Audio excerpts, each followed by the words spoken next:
You know, I hate starting my day with a messy kitchen. Who cares? I do, okay? I care. Before Friends turned Jennifer Aniston into a household name, she got sacked from 4 different gigs. She pocketed just $200 for a McDonald's ad that was basically a cheap movie knockoff.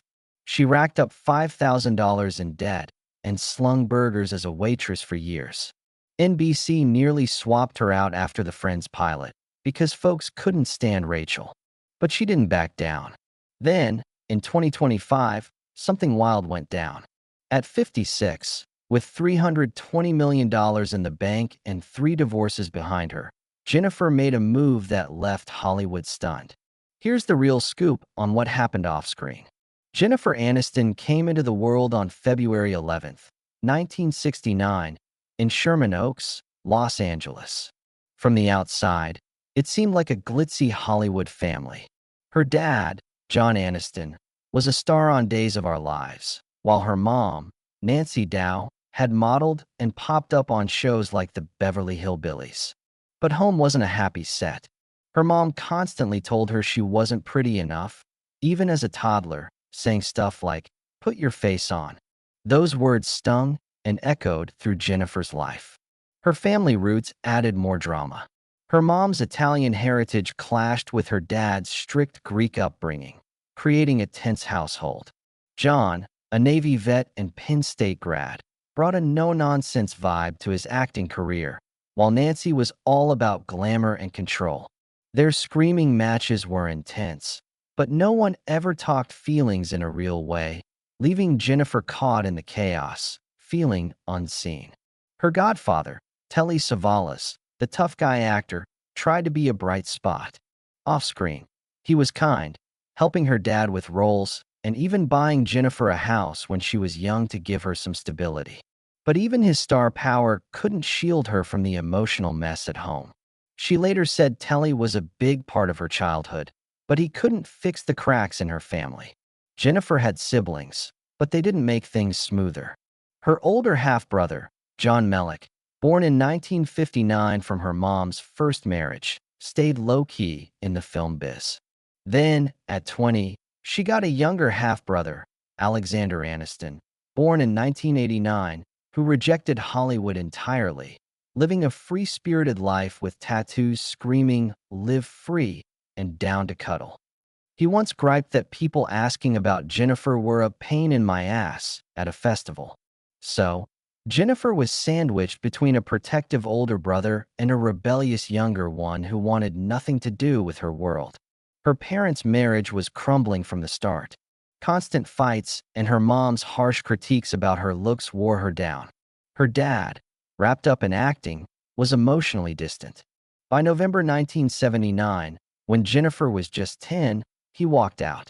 She came home from a birthday party to hear her mom say, "Your dad's not going to be around for a bit." And he never really came back. That abandonment hit hard, shaping her fears in relationships later. She once said watching her parents made her think, "I don't want that," leaving her feeling alone in love. Things got weirder when she was 5 or 6. Her family moved to Greece for a year because her dad's acting gigs dried up, and he tried studying medicine. That year was rough. She was forced to belly dance for relatives, which left her with deep trauma. She had to learn Greek, watch her parents bicker, and felt totally out of place. Her dad didn't even finish med school, and they returned to the US worse off. That experience made her dread performing for others. Then, there was the time she nearly died. At 5, riding her tricycle by a pool, she fell in and sank, clutching the handlebars. She couldn't swim. One of her brothers dove in to save her. She later laughed it off, saying she wasn't the sharpest kid, but the fear stuck. Even in 2014, filming underwater scenes for a movie was a nightmare. She needed weights and tons of takes, admitting, "I can't go underwater. Nobody believes me." After her parents' 1980 divorce, Jennifer, at 9, was torn between two worlds. She lived with her mom in New York City while her dad stayed in LA for his soap opera. The distance sucked.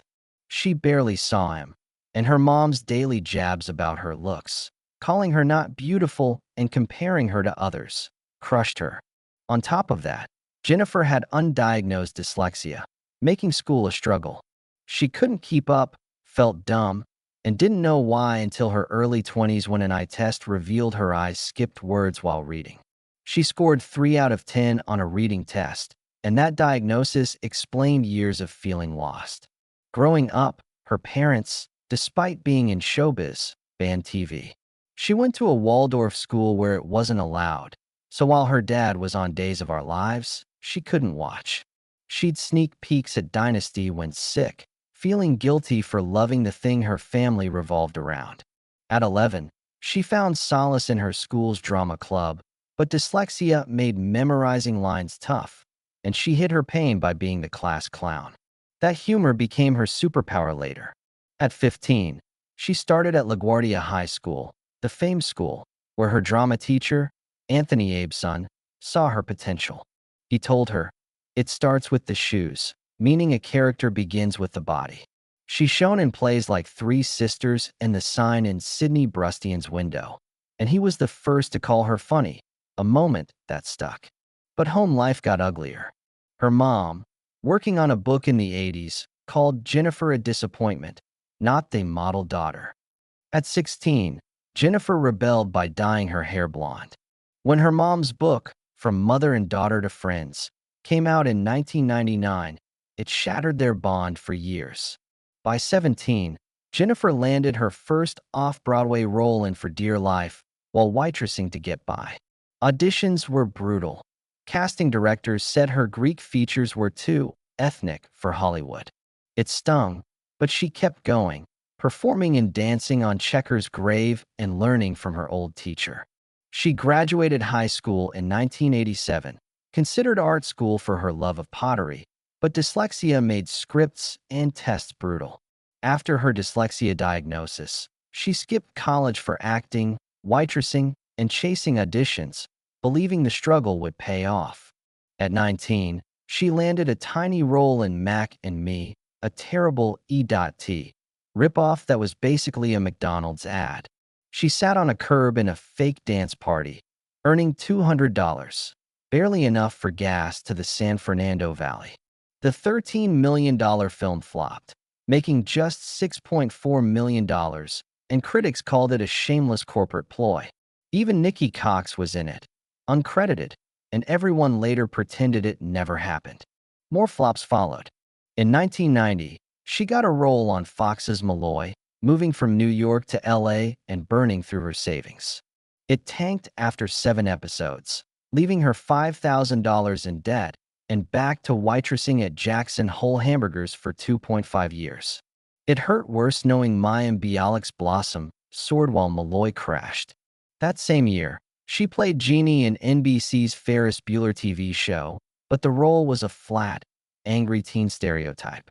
She hated the sarcastic lines and clashing with Ferris, played by Charlie Schlatter. Critics trashed it, and it died after 13 episodes. She learned how easily she could get typecast. In 1991, she guested on Herman's Head as Herman's sister, Susie, but the set was toxic. Men treated her poorly, and the early 90s TV scene was blatantly sexist. Her role was just pretty, not real, and years later, during #MeToo, she hinted it taught her to stand up for herself, even at the cost of a job. In 1993, she starred in the low-budget horror flick Leprechaun, with a $900,000 budget. It was grueling, running from Warwick Davis in creepy makeup, screaming for hours, even faking a chase with a broken wheelchair. Her fear on screen was real. She called it her worst project, refusing to promote the film, which made $8.6 million and sparked a franchise she wanted no part of. Then, in 1994, everything shifted. She auditioned for NBC's Friends Like Us, eyed for Monica Geller, but she fought to read for Rachel Green instead, despite pushback. At 25, with 4 failed shows, she risked it all. She nailed the audition and got Rachel. But there was a catch. She was already on CBS's Muddling Through. NBC bet it would flop, and it did, freeing her for Friends. Before that, she turned down Saturday Night Live after meeting Lorne Michaels, calling it a boys' club and missing Gilda Radner's era. Her agent warned Friends could bomb, but she trusted her gut, and it changed everything. Early Friends rehearsals were rocky. She clashed with co-creator Marta Kaufman, feeling Rachel was too shallow. Her push for depth delayed production 2 weeks, costing NBC $200,000, but it made Rachel real, flawed, scared, evolving. Season 1 paid $22,500 per episode, about $540,000 total, much of which went to supporting her mom in pricey Manhattan. Rumors swirled about her chemistry with David Schwimmer. They later admitted to mutual crushes, but never acted on it due to timing. That spark fueled the iconic Ross-Rachel arc. The pilot, though, was a disaster. Test audiences hated Rachel, calling her annoying. NBC nearly axed her, with backup actresses ready. During a Central Perk reshoot, Jennifer ad-libbed the runaway bride scene, stumbling with coffee and making Rachel relatable. It saved her job and rewrote TV history. NBC scrapped the original footage. By season 3, NBC offered Jennifer and Schwimmer $100,000 per episode, while the others got $22,500. They took $75,000 to keep the cast equal, costing them $625,000 each, but saving the show's unity. In 1998, filming Vegas episodes, Jennifer hid a bulimia battle. Tabloids mocked her weight, and she dropped to 110 pounds on a 1,000-calorie diet, sipping slimming teas and barely functioning. Those fun Vegas scenes masked her silent struggle. In 2000, the cast fought for $1 million per episode for seasons 9 and 10, up from NBC's $750,000 offer. Jennifer led the charge, and with 4 episodes left, NBC caved, earning her $24 million for the final seasons, a deal that reshaped actor negotiations. In 2001, Matthew Perry's addiction strained their friendship. He was down to 128 pounds, taking 55 Vicodin daily and a quart of vodka. Jennifer and the cast tried interventions and attended AA meetings to support him, even as he detoxed during Chandler and Monica's wedding scenes. By 2004, rumors of Rachel's death in the finale terrified Jennifer. She cried at table reads, fearing she'd be remembered tragically. NBC floated the idea for ratings, but producers denied it. She was desperate for Friends to end, yet scared of what came next.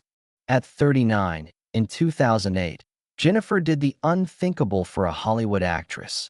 She co-founded Echo Films with Kristen Hahn. Fresh off her 2006 divorce from Brad Pitt, which cost her their shared company Plan B, she wasn't just chasing relevance. Echo signed a $50 million, 5-year deal with Universal, proving she meant business. Their first project, The Gory Girls, about female prisoners forming a band, ditched her rom-com image. The morning show cemented her shift.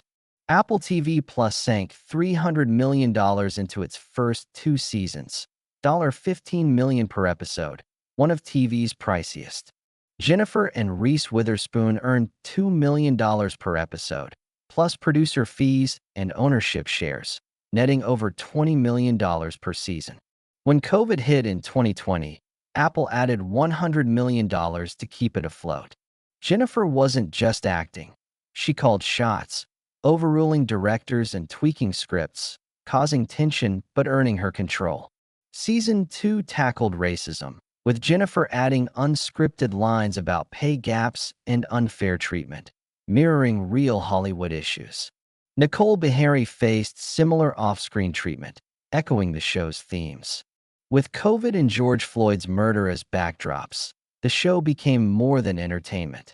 Jennifer's scene breaking down over systemic racism sparked debate. Some felt a white actress shouldn't center that narrative. In 2025, at 56, she doubled down for season 4, demanding her character stay prominent. After battles, Apple agreed, keeping her $2 million per episode and giving her veto power over storylines that diminished her. The season's $400 million budget was Apple's biggest yet. Jennifer approved wardrobe, cast, and directors, unofficially running the show. She also filmed Hail Mary, a $100 million sports drama where she played Denise White, a former beauty queen turned agent, with no romance to soften it. The original director, Michelle MacLaren, left after clashing, delaying production 6 months. Studios doubted Jennifer in such a gritty role, so she invested $25 million herself, her boldest move yet. Her love life with Brad Pitt started in 1998 at a Martini and Rossi shoot. He proposed in 1999 with a $500,000 ring, announced at a Sting concert. Their 2000 Malibu wedding cost $1 million, with a caviar wall, $90,000 in flowers, and 13 minutes of fireworks. Prenup talks about kids added pressure, and the media hounded her about motherhood. Their 2005 divorce, sparked by Brad's Mr. and Mrs. Smith connection with Angelina Jolie, was brutal. Jennifer greeted Angelina warmly at Warner Brothers, unaware of what was brewing. Months later, Angelina's beach photos with Brad and her son in Kenya, tipped off by her, per a magazine insider, blew up the Team Aniston versus Team Jolie saga, leaving Jennifer feeling like a piñata, built up, then smashed. In 2011, she met Justin Theroux on Wanderlust, buying a $22 million Bel Air mansion. She quietly pursued IVF and egg freezing at 41, later wishing she'd started sooner. The media falsely blamed her career for her childlessness. Their 2015 backyard wedding felt solid, but by late 2017, cracks formed. Justin showed interest in younger women, and their February 2018 split came despite a happy public facade. Jennifer kept their dog, but carried the pain.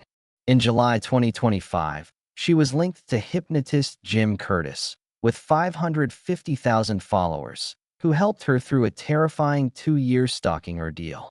A stalker, Jimmy Wayne Carr, sent emails, voicemails, and crashed his car through her gate on May 5, 2025, believing they were destined for 3 kids.